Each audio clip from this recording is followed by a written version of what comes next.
Hello दोस्तों, मैं आज आप लोगों के सामने फर्स्ट सेमेस्टर एसईपी की पुस्तक गद्य पुष्प में पागल होना बुनियादी अधिकार निबंध लेकर आई हूँ, जिसके लेखक हैं धर्मवीर भारती। तो चलिए दोस्तों, पहले हम लेखक परिचय जान लेते हैं। धर्मवीर भारती जी का जन्म है 25 दिसंबर 1926 को हुआ था और 4 सितंबर 1997 में इनकी मृत्यु हो गई थी। और ये बहुत ही मतलब फेमस है, लेखक, कवि और नाटककार और सामाजिक विचारक के रूप में फेमस है। और इनके द्वारा जो लिखी पुस्तकें हैं मुर्दों का गांव, स्वर्ग और पृथ्वी, चांद और टूटे हुए लोग। चलिए दोस्तों, हम कहानी की तरफ चलते हैं।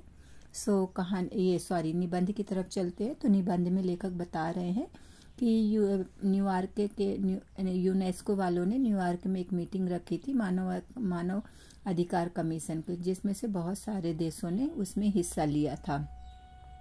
बट यहाँ पे बता रहे हैं कि उसमें जितने भी देशों लोग ने हिस्सा लिया था वो लोग सब आर्गू कर रहे थे मतलब कि हमारे मौलिक अधिकार से हमको किसी को भी वंचित नहीं किया जा सकता। और इस पर बहुत ज़्यादा बहस भी हुई थी और बड़े बड़े प्रस्ताव भी पारित हुए थे। बट यहाँ पे लेखक बता रहे हैं कि असली महत्व की बातें यूनेस्को के सामने नहीं आई थी, नहीं तो वहाँ पे भी अगर वो सामने बात आती तो उस पर भी बहुत ज़्यादा बहस होती। तो यहाँ पे लेखक आगे बता रहे होते हैं गुजरात में कि गुजरात की घटना है एक, जिसमें से बड़े बड़े अधिकारियों ने का जिक्र सुना होगा कि लोगों ने बताया था कि वहाँ पे समता का अधिकार, स्वतंत्रता का अधिकार और वोट देने का अधिकार है। मगर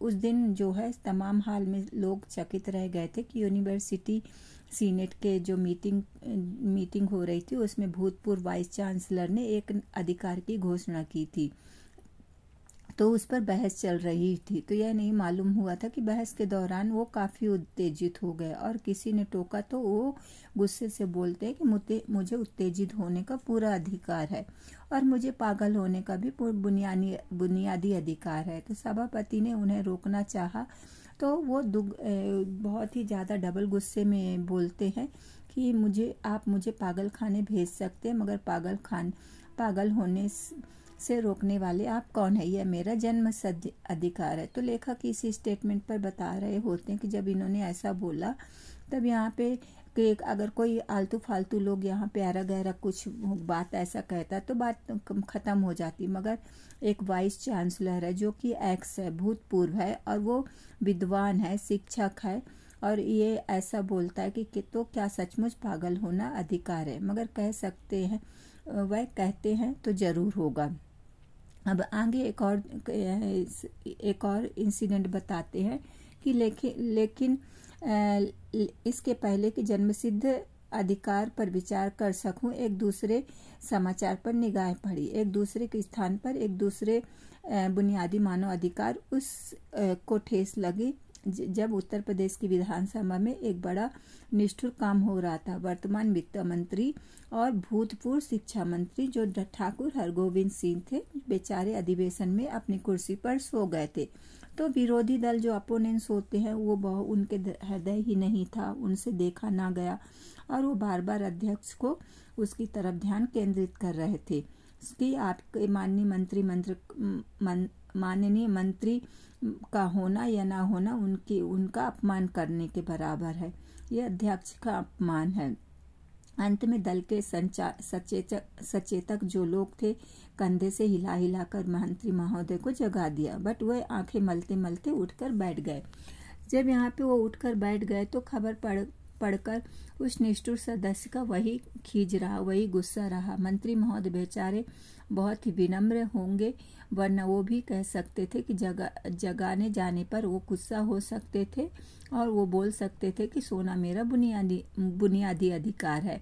एक उपेक्षा की मतलब लोगों को एक उपेक्षा की तरफ से देखा और देखने के साथ ही नज़र डालते हुए फिर कुर्सी पर आराम से वो सो जाते तो उनका क्या कोई कर लेता।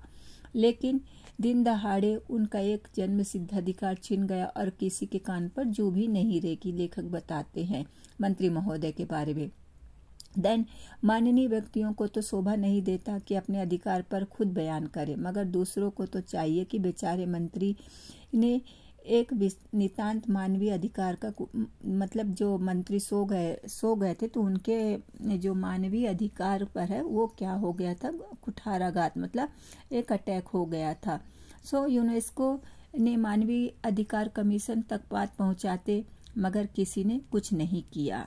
तो यहाँ पे अब आगे बताते हैं लेखक कि हो सकता है आप खामखा शंका करने के मूड में हो कि पूछे कि सोना आखिर किसी का जन्म सिद्ध अधिकार कैसे हो सकता है। देखिए, मैं आपको यहाँ पे लेखक बताते हैं कि सोना जन्म सिद्ध अधिकार कैसे हो सकता है। तो लेखक एक एग्जाम्पल के द्वारा और बहुत ही बारीक से समझाने की कोशिश कर रहे हैं।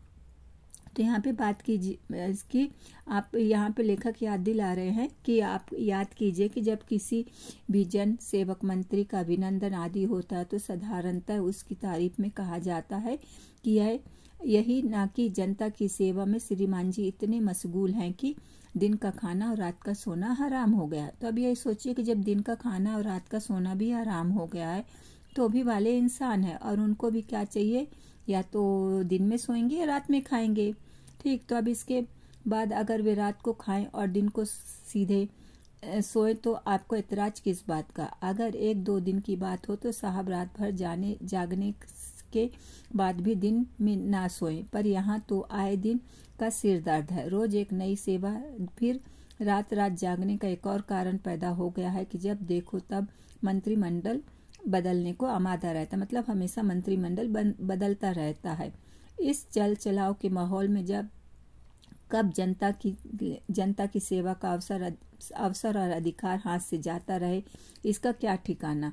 सो यहाँ पे बोलते हैं कि अगर ऐसे मंत्रिमंडल बदलते रहेंगे तो मेरी कुर्सी कैसे छिन जाएगी, हमको जनता की सेवा नहीं करनी पड़ेगी। इस कारण से वो लोग और भी जागते रहते हैं। तो इस अमर ताबड़तोड़ जनसेवा ना करे तो कैसे काम चलेगा। इसके लिए आप उनकी प्रशंसा भी करिए और ऊपर से यह भी कि तुर्रा कि बेचारों को दिन में झपकी भी ना आए। आपका अन्याय है ना। तो यहाँ पे लेखक बोलते जब ऐसी वो सेवा करते तो यही उनके साथ अन्याय है।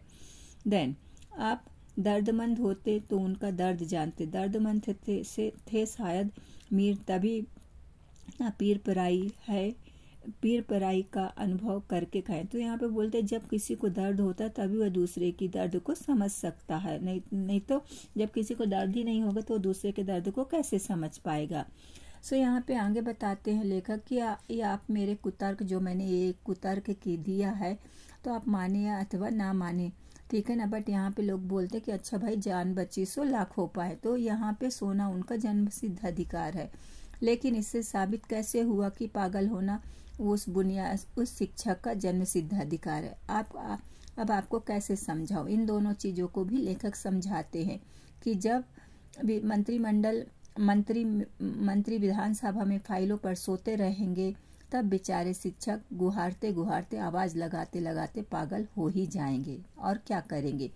तो यूं चुटकियां लेने को मैं से ले लूं, हंसने को आप हंस लें, मगर बात जरा गंभीरता की है। असल में एक व्यक्ति या एक खबर तो बहाना होती है। बात किसी एक प्रांत की, किसी एक राजनीतिक दल की या किसी एक मंत्री की नहीं, बात हमारी समूची प्रजातंत्री व्यवस्था की है। चाहे वह किसी भी दल की सरकार हो, चाहे कोई भी मंत्री क्यों ना हो। ठीक उसी तरह बात किसी एक यूनिवर्सिटी के वर्ग की, किसी एक शिक्षक की नहीं, बात हमारे पूरे देश की है, सभी बुद्धिजीवियों की है। तो क्या बात है कि एक असमय अस्वस्थ तंद्रा हमारी समूची प्रजातंत्री व्यवस्था पर छाई हुई है, जिसके लक्षण आए दिन प्रकट होते रहते हैं। और क्या कारण है कि बाहरी और अंदरूनी दोनों किस्म के तनाव इस कदर हमारे बुद्धिजीवियों, अध्यापकों, लेखकों, पत्रकारों, चिंतकों में है कि वे या तो कुंठित कर जाते हैं या अवसादग्रस्त उन्माद की सीमा तक ले जाते हैं। किसी भी राष्ट्र को दो ही ताकतें बनाती है, उसके ब्राह स्वरूप को उसकी शासन सत्ता और उसके मन का निर्माण करते हैं उसके बुद्धिजीवी चिंतन मनीषी। तो जिस देश में ये दोनों ताकतें या तो असामयिक नींद या अस्वस्थ तनाव शिकार हो, उस देश की स्थिति अंदर ही अंदर काफी नाजुक होती है। तो हर हालत में इतिहास का वास्तविक निर्माण होता है, यानी देश का साधारण नागरिक उसकी जिम्मेदारी हो जाती है कि वो हर क्षण अपने देश की रक्षा और अपने राष्ट्र के चरित्र के निर्माण के लिए सचेत रहे। उसके लिए खुद हर क्षण सोचने की कोशिश करे, क्योंकि देश कोई काल्पनिक सत्ता नहीं है, उसी का सामूहिक रूप देश है।